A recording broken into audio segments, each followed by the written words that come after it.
प्रदीप जी, आज आप यहाँ राजभवन पहुँचे हैं और राज्यपाल से मिले हैं। किन मांगों को लेकर राज्यपाल से मिले हैं और ज्ञापन भी यहाँ पर आपने सौंपा है? जी नमस्कार, आप सभी का बहुत बहुत धन्यवाद। देखिए, हमने लगातार ओपीएस बहाली के लिए संघर्ष किया और प्रदेश सरकार ने हमारी पेंशन बहाल की है और हमारा 9,000 करोड़ के आसपास पैसा जो है वो केंद्र सरकार के पास है, जो एनएसडीएल के अधीन है। हम लगातार प्रदेश सरकार के माध्यम से भी और जो है हमारे उपायुक्त महोदय के माध्यम से और अन्य माध्यमों से हमने लगातार केंद्र सरकार को पत्र लिखे और हमने सीधे तौर पे भी प्रधानमंत्री महोदय और राष्ट्रपति महोदय को इससे पहले भी पत्र लिखे कि हमारे उस पैसे को जल्द वापस किया जाए। लेकिन अभी तक इस विषय में कोई ज़्यादा प्रोग्रेस नहीं हो पाई है। इसलिए हमने पिछले कुछ दिनों पहले जब हमारी राज्य स्तरीय बैठक हुई थी ऊना में, तो हमने निर्णय लिया था कि इस पैसे को वापस लाने के लिए हम अब एक प्रदेश स्तर पर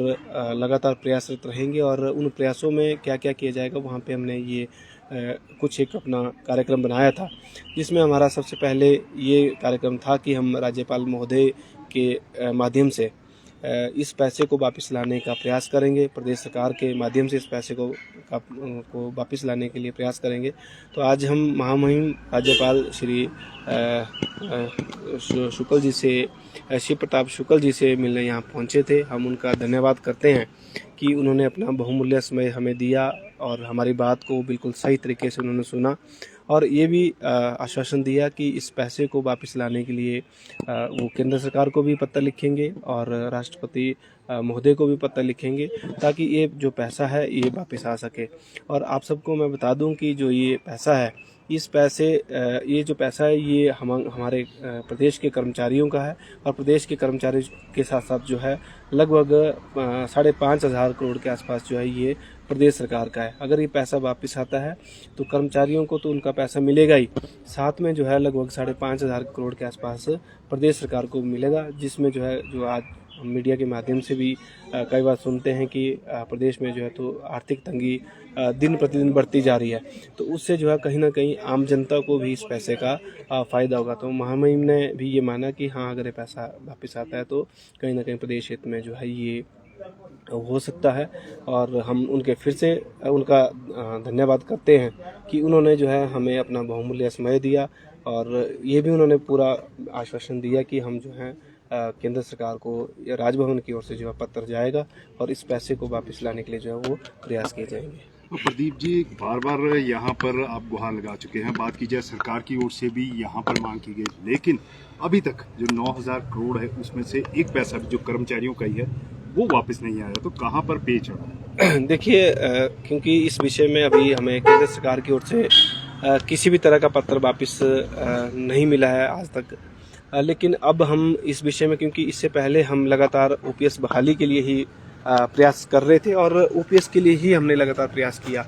आज हमारी ओपीएस हमें मिली है, जिसके लिए हम आदरणीय सुखविंदर सिंह सुक्खू जी जो हमारे माननीय मुख्यमंत्री हैं और उनके तमाम सहयोगियों का धन्यवाद करते हैं कि उन्होंने जो है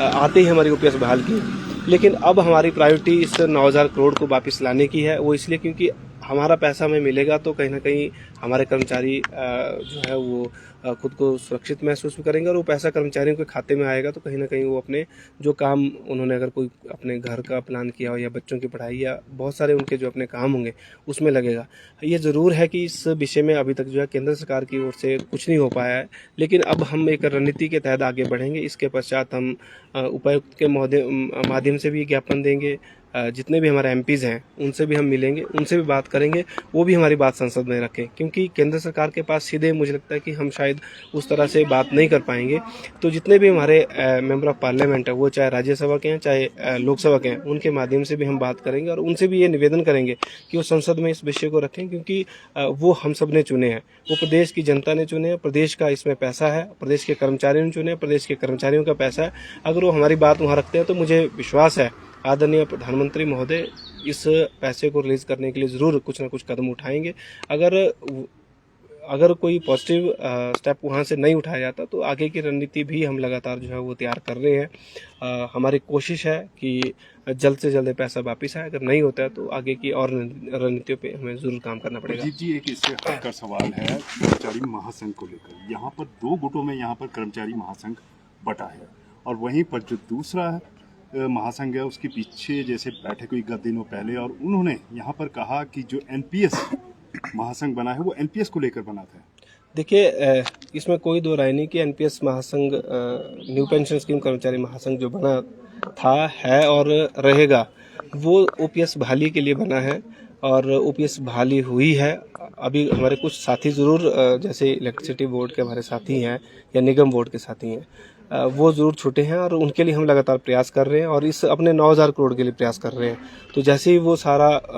पैसा वापस आएगा उसके बाद जो है इस संगठन के विषय में अलग से चर्चा ज़रूर की जा सकती है। और जहाँ तक एनजीओ फेडरेशन की बात रही, एनजीओ फेडरेशन में ये ज़रूर है कि न्यू पेंशन स्कीम कर्मचारी महासंघ के कुछ साथी हो सकते हैं, लेकिन उसमें बहुत सारे ऐसे साथी हैं जिन्होंने एनजीओ फेडरेशन को 20, 25, 30 सालों से जो है एनजीओ फेडरेशन की सेवा की है। ये इसमें ज़रूर ऐसा किसी को लग रहा होगा कि एनपीएससी का अध्यक्ष प्रदीप ठाकुर है और एनजीओ फेडरेशन का भी, लेकिन ऐसा बहुत सारे संगठनों में होता है। कर्मचारी संगठन का मान लो कोई पीडब्ल्यूडी का अध्यक्ष है, वो एनजीओ फेडरेशन का अध्यक्ष भी हो सकता है, या एनजीओ फेडरेशन में वाइस प्रेसिडेंट भी हो सकता है। कोई वेटनरी का अध्यक्ष है तो वो एनजीओ फेडरेशन में हो सकता है। तो वो सिस्टर एसोसिएशंस हैं सारी, वो अलग अलग विषय हैं कि वो अलग अलग संगठन है। लेकिन एनजीओ फेडरेशन की जहाँ तक बात है, हमने एनजीओ फेडरेशन के लिए जिस तरह से हमने चुनाव करवाए हैं वो पूरे प्रदेश में पूरी पारदर्शिता के साथ, और पूरे प्रदेश में हमारी कमेटियां हैं और वो कमेटियां बिल्कुल पूरा प्रदेश के कर्मचारियों का विश्वास हमारे साथ है और हम धन्यवादी हैं पूरे प्रदेश के कर्मचारियों के। पूरे प्रदेश के कर्मचारियों ने हमारे ऊपर विश्वास जताया और जो लोग इस तरह की कुछ बातें कहते हैं, करते हैं, हो सकता है कि कुछ लोग ऐसे हमसे छूट गए हों। हमारी कोशिश है उनको अपने साथ हम जरूर लाएंगे और एनजीओ फेडरेशन कहीं दो धड़ों में नहीं बनता है। एनजीओ फेडरेशन जो है हम सब के नेतृत्व में जो बना है वही एनजीओ फेडरेशन असली है। बाकी जो लोग कोशिश कर रहे हैं उनको शुभकामनाएं। वो देखना आप भी देखेंगे, मीडिया के सभी बंधु ये जरूर देखेंगे और पूरा प्रदेश देखेगा। वो सभी हमारे साथ एक दिन जरूर आएंगे और एनजीओ फेडरेशन के माध्यम से जीसीसी की बैठक भी हम जल्द जो है प्रदेश सरकार से लेने वाले हैं।